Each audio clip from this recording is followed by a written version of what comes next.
Mao na nga atong ipadayon ang atong pag-invite sa mga katawhan, sa mga listener nato nga mahimong member sa Kingdom of the Most High. So medyo doon natay eyebags no kay sayo kay ta nag-entertain sa atong mga kliyente. So daghan man kay tag mga replyanan. Karon ato lang ipadayon ang atong advokasya sa pag-invite sa mga kuan listener. So nga naman nga importante man ang membership, ang paghihiusa diri sa Kingdom of the Most High, especially sa mga kabus.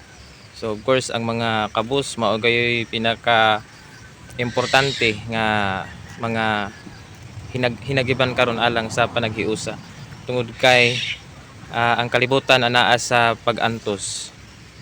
We are in a state of prison. So bisan tuod og wala mo naa sa physical nga silda apan matud pa bisan sa mga economist o sa mga scientist, the earth today is in a state of prison. So nga naman, so tungod kay bisan kun ikaw nag-graduate ka og usa ka kurso, dili ka karon makadali og trabaho. Nga naman kasagaran karon backer system na. So bisan pa og utukan ka kung wala kay kaila sa usa ka kumpanya, dili ka makasulod. Bisan pa kung nag-graduate ka og teaching course, bisan pa og nakatarbaho ka na, apan imong maramdaman nga dili ka komportable og dili paigo ang imong sweldo. That is why moadto sila og laing nasod, mo abroad para makamit ang ilang mga gusto. Apan sa pag-abot nila sa abroad, ilang ma-realize nga nindot di ay sa Pilipinas, doon na di ay mga butang nga nindot sa Pilipinas. So tuwa dito ang kwarta apan di adiri ang tinuod nga kalipay. So but pasabot bisan pag makuha na nimo ang tanan, dili ka mahimong malipayon, dili kompleto ang imong happiness tungod sa sistema nga nagpahirap karon sa mga Pilipino, o dili lang sa mga Pilipino kundi sa mga tao sa tibuok kalibutan. Ngano man tungod kay ang kalibutan karon niata karon sa state of the first heaven, second heaven system of eternal darkness. So tungod niana ang second heaven system mao karon nagdominar apan dili kini siya paigo o dili na kini siya mao ang gusto sa atong halangdon nga Dios. Apan mao kana nga atong gi-invite ang mga tao para mo elevate kita, mag-glorify kita into a higher state. So managingon diha nga ibayaw ka diri sa ikatulong langit.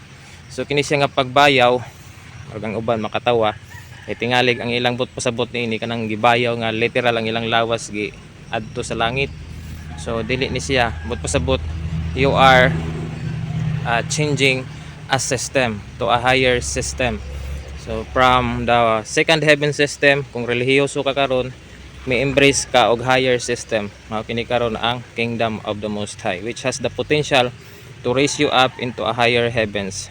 Nga usa ka sa third heaven system sa paradisyakal, and then kung ma-meet na nimo ang mga requirements o mabuhat na nimo ang mga balaod o obedience, ma-elevate ka into the 10th heaven. So dili pa na masabtan sa mga listeners sa pagkakaroon o mahimong katawanan pa na nila tungod kay wala pa sila kasabot. So mas maayong magpa-member ta para masabtan na ninyo o masabtan po ninyo unsa ka importante nga mag-glorify di ita kay katong inyong Kristo, kato si Jesus Christ, he was a glorified being. So dili nimo madawat ang kumpleto nga kaluwasan kung dili pud ka pareha ni Kristo nga glorified being. So that is why ni ata karon nagsaba-saba online para mahimong member ang mga tao. Apan ang uban of course dili man ta daling patuhuon. Usually ang uban sa ato see is to believe.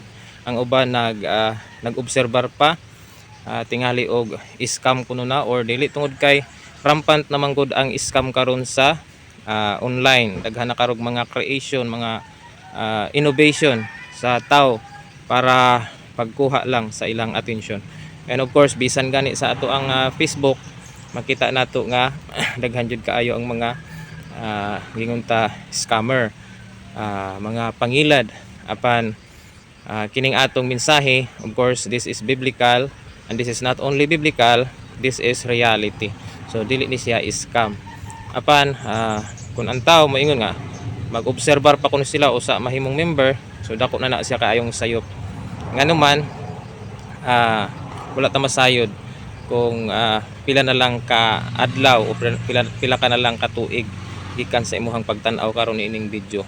Importante nga samtang buhi ka pa na member ka na sa gingharian aron madawat nimo diri ang rewards, ang glorification, ang exaltation. Kay wala ta masayod nga pila na lang ka tuig gikan karon, especially katong mga dunay mga sakit, dunay mga maintenance.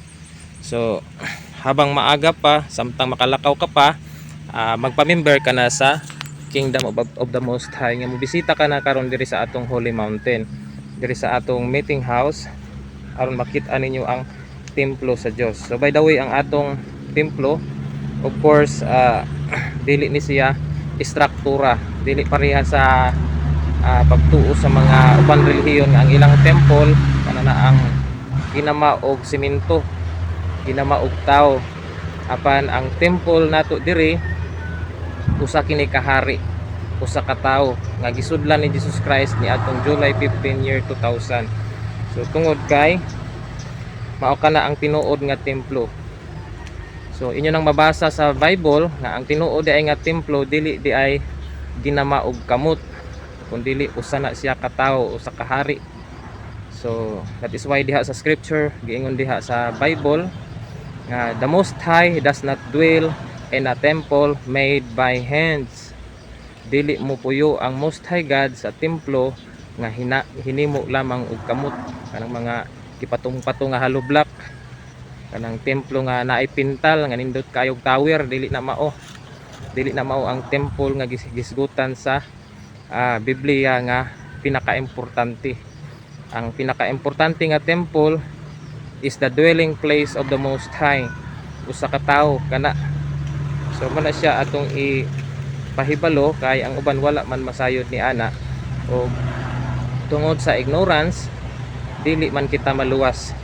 That is why the clear knowledge or the clear light of reality maoy makahatag kanato og tinuod nga kaluwasan. So ayo na paglangay, mag-message ka na sa ako ang Facebook or sa akong cellphone number 0906-774-8986 for membership, og mobisita ka sa ato ang meeting house diri sa Hilltop. And then of course katong mga naa sa lagyo, so unsaon man namo pagpa-member brad kung naami sa layo, di ami sa Amerika, di ami sa lain nga nasod, mga OFW. So mag-message lamang sa akong Facebook, and then tagaan ta mo mga instructions, mga requirements para mag-glorify mo bisan wala mo diri sa Pilipinas.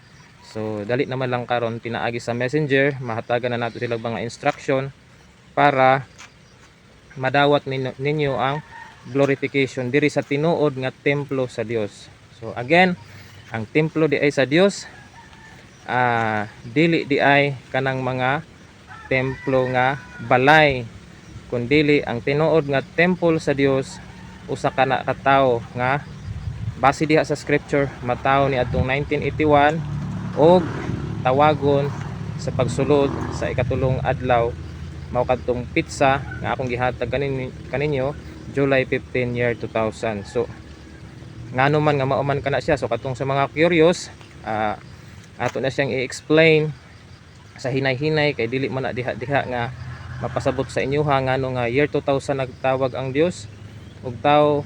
So dili na dali nato may pasabot kay naa kana sa Bible. That is biblical, that is in the law, that is in the will of God.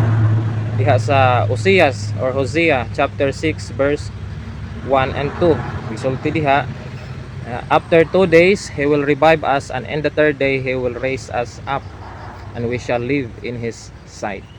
Okay, unsay pasabot niya ng after 2 days. Ang 1 day sa Ginoo, that is 1,000 years. Ato kana siyang makita sa scripture. That gisulti diha ni sa usa ka apostol mingon diha nga be not ignorant of this one thing, that one day of the Lord is 1,000 years. So ang usa di ay kaadlaw sa Dios usa ka libo ka tuig. So sa gisulti diha sa saad sa Osias nga after 2 days, that is after 2,000 years, buhion na kita sa pananaw sa Dios. So that is why atong year 1000 natapos ang usa ka adlaw sa Dios, then atong year 2000 natapos ang duha ka adlaw sa Dios.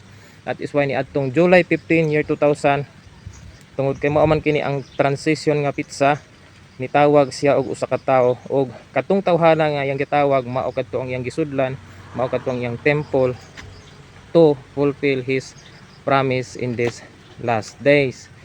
So try to observe na lang sa atong verses para masabtan jud ninyo unsay akong gisulti, kay kung dili na ninyo masabtan, wala pud mo kasabot nganong dunay trabaho nga ingon ini ang Dios karon.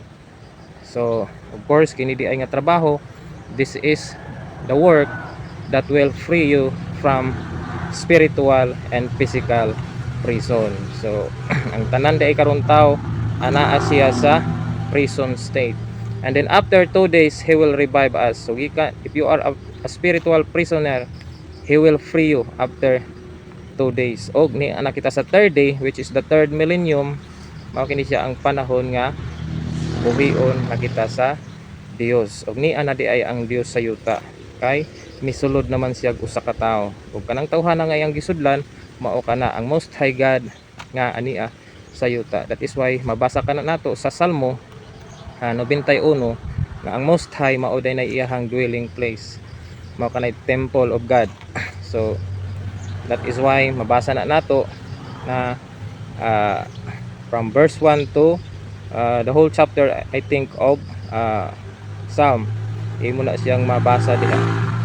So in short, ato na lang i-invite ang uban nga mga listener nato nga dili na maglangay sa pagpa-member, para mahatagan nato og instruction unsaon ninyo para mag-glorify. So some will start in glory of the star, some will start in glory of the moon. Ang uban nga sa atong pamati makita natong aduna gid sila pagtuo, ato sila ibutang sa paradisiakal glory, and then sa paradisiakal glory dunalay napulo ka sab glories para madawat na nimo ang eternal covenant. So madawat nimo ang eternal covenant kung makumply nimo ang mga requirements. That is why mas maayo nga sayo kang magpa-member para madawat nimo ang covenant, ang eternal covenant or ang kasal sa Dios. So nganong importante naman pud ng kasal sa Dios? So kini siya nga kasal, dili ni siya mao ang kasal sa manag-uyab ha. Kaya na may uban moingon nga nakasal naman mi Brad, nakasal naman mi sa akong asawa, or nakasal naman mi sa akong uyab.